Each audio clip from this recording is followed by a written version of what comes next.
The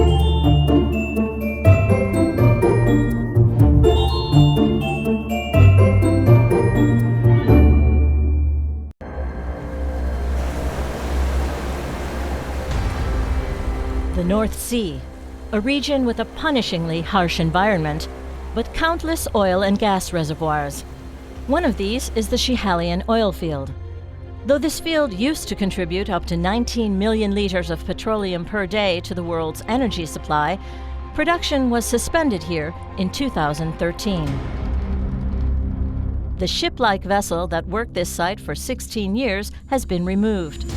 But abundant resources are still thought to exist here, so the seabed infrastructure is being renewed and expanded.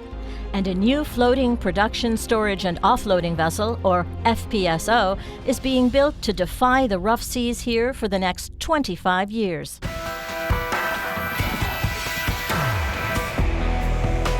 The project centers on the Glen Lyon, an FPSO vessel currently being built in South Korea. At the same time, 160,000 square meters of the oil field's subsea infrastructure are being modernized. And a key technological highlight is the turret mooring system, the nearly 100-meter link between the FPSO and the reservoir below.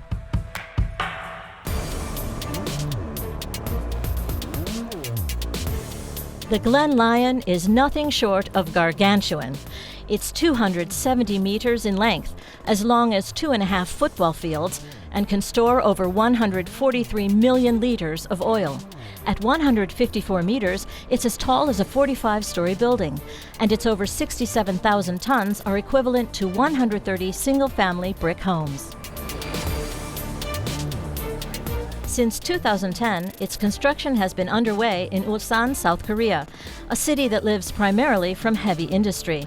BP, Shell, and OMV are collaborating on this major project, with construction being done by the shipyard of Hyundai Heavy Industries. HHI is the world's largest shipbuilder, and we have about 50,000 laborers, and we have built about 70 ships last year. Work begins here in giant factory halls. The individual elements are produced first, not unlike building blocks. Each of these is gigantic to begin with. Despite their dimensions, the workers have to work within millimeter tolerances. Great precision is needed if it's to fit together to build a giant ship.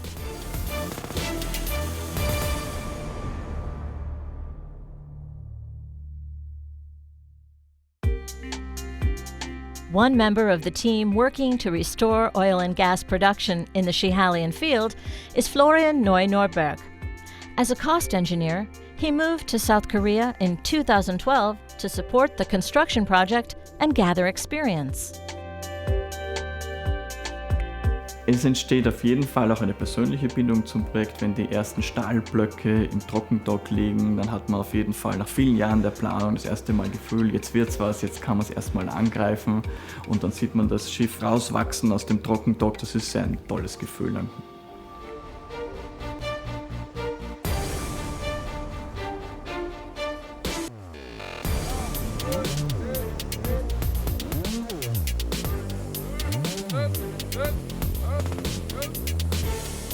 To have this vessel begin its journey to the North Sea as soon as possible, over 2,000 people work on it every day, welding, soldering, hammering, and sanding. On-site organization is seen to by a 400-person project team led by BP. Its head, Graham Stewart, has been working on mammoth projects like this for over 30 years now. These sort of projects are so complicated. It's essential to basically have a really good team. And we've been lucky. We've got over 400 people here on our team. We've got people from all over the world. Nobody could do it all alone. These new projects are so big that we really need hundreds of people to support what we do every day. The Glen Lyon may look like a ship, but it isn't one. It doesn't even have an engine to propel it forward. But even so, not a millimeter of onboard space goes unused. Everything's full of pipes and cables because in reality, the Glen Lyon is a floating oil and gas processing facility.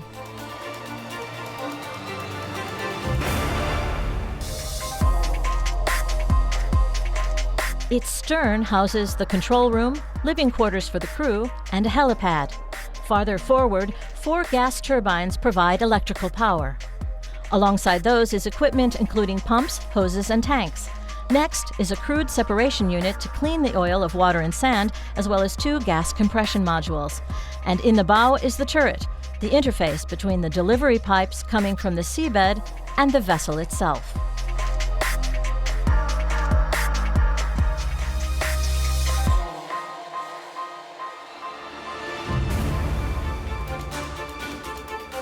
Finishing the interior and running countless tests of the equipment are the final steps that take place in South Korea before the Glen Lyon departs for its destination, where preparations for its arrival are in full swing.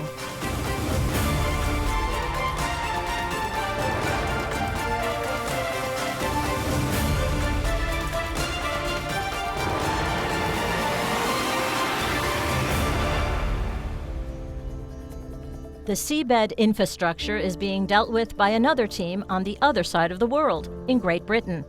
The Scottish port of Aberdeen is one of the main ports servicing North Sea oil platforms, and it's a crucial place for the Glen Lyon project.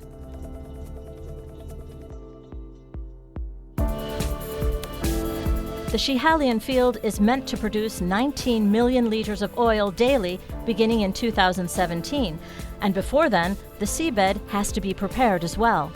The countless flow lines and connections are currently undergoing complete replacement by remote-controlled submersible robots. Elmar Todt is one of the team working to ensure that this infrastructure, installed as far down as 500 meters underwater, will run perfectly for the next 25 years. Die hohe Komplexität des Projektes entsteht dadurch, dass hier 20 Jahre alte Infrastruktur teilweise ausgetauscht wird und neue, moderne Technik installiert wird. Ein Projekt im Nordatlantik, West of Shetland, ist insbesondere dadurch gekennzeichnet, dass nur gearbeitet werden kann, wenn die Wetterbedingungen passen. Und das geht eben nur ungefähr von April bis Anfang Oktober. Es gibt keine Zeit, um etwas 2- oder 3-mal zu versuchen.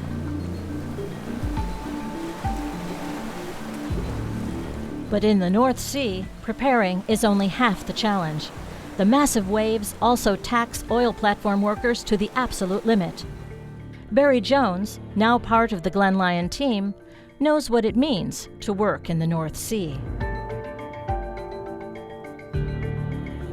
When we're on the vessel and the vessel is moving around so violently, we have to secure everything as much as we possibly can on the vessel, which means we can't really work.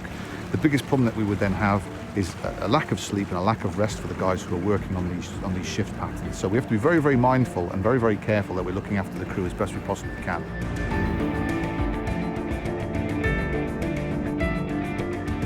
From 2017, the Glen Lyon crew will also start their work on the high seas by traveling from Aberdeen. They are exceptionally qualified specialists who will have to conquer the difficult conditions of the North Sea and the isolation, in addition to their demanding work.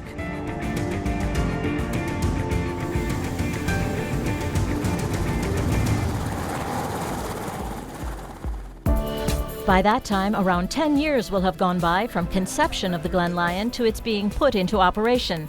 Hevik Kola represents the interests of OMV in this joint venture.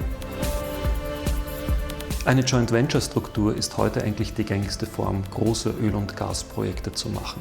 Es sind riesige Investitionen, die getätigt werden, und man möchte das Risiko nicht alleine auf sich nehmen. Darum sucht man sich Partner, die in ein Projekt mit hineingehen und einen Anteil der Kosten übernehmen und dann natürlich später auch einen Anteil des Gewinns bekommen. One of the Glen Lyon's highlights is its turret mooring system. It took 3 years to build this nearly 100-meter construction in Singapore and then install it in the vessel in South Korea.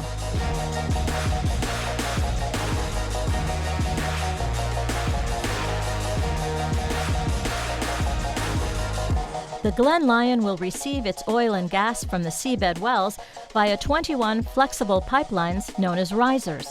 But it will also have to withstand up to 10-meter waves and gusts of wind in excess of 100 kilometers per hour. And that's where the turret comes in. The turret bundles all the risers coming up from the seabed and forms a flexible connection with the ship. This lets the Glen Lyon rotate like a weather vane to face the waves, while the turret stands still in the middle, meaning that even in the worst conditions, the risers are never endangered by rough seas. The turret system lets production continue undisturbed in almost any weather. Sophie Malin is one of the engineers who have accompanied this important part of the Glen Lyon from its very first drawing board sketch. When I look at the turret, I'm quite proud of it because I was involved in all the integration procedure. So now we are ready to complete the work and to start the commissioning of all systems.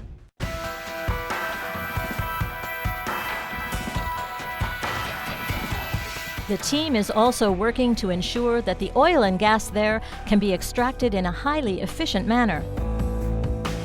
One of those responsible for implementing this modern technology is Michael Rosen. On Glen Lyon, there are a lot of new technology on the boat. So new technology is the enhanced oil recovery. So this technology will allow to increase the recovery factor of the reservoir. Following its completion, the next step for the Glen Lyon is a 3-month tow behind 3 ocean-going tugboats to the Schiehallion field in the North Sea, where this floating production, storage, and offloading vessel will spend at least the next 25 years working in one of the world's most inhospitable places. Once it's arrived, everything will depend on the person who takes responsibility for the vessel and its crew, someone like Phil Gray. It's my second home. I will be living there for 6 months of the year, so I'm very proud of the achievement, not only from my Hyundai in constructing this, but also the thousands of people that have gone into creating this. It's pretty inspiring when you see what we can actually do over a period of time.